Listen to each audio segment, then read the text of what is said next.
Big boss Marathi 5चा season आज संपलेला आहे। तर आज फायनल होतं। मग फायनलमध्ये सहा सदस्य होते। 6 सदस्यापैकी बिग बॉसनं म्हणजेच रितेश देशमुखनं एक बॅग आणली होती आणि त्या बॅगमध्ये 7 लाख रुपये होते। 7 लाख रुपयाची ही बॅग कोणत्याही सदस्याने घेऊन बाहेर जायचं असं होतं।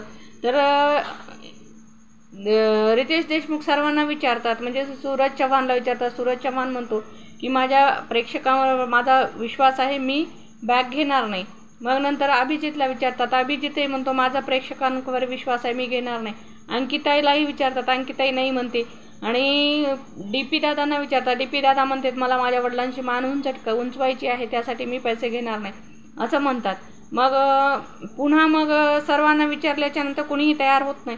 पुन्हा 2 लाख रुपयाची एक बॅग पुन्हा त्यामध्ये ॲड करतात आणि रितेश देशमुख म्हणतात आता हे 2 बॅग आहेत, याला जर घ्यायचं असलं तर म्हणजे काही वेळ दिलेला असतो, तेवढ्या वेळात येऊन बजर दाबून मग ते 2 बॅग घ्यायची आणि घराच्या बाहेर जायचं असं म्हणतात। मग सर्वांना विचारतात, सर्वांना विचार करण्यासाठी वेळ दिलेली असते, पण पुढं कोणीही येत नाही। मात्र जान्हवीला थोडीशी जाणीव असते की आपण काही शेवटपर्यंत जाणार नाही।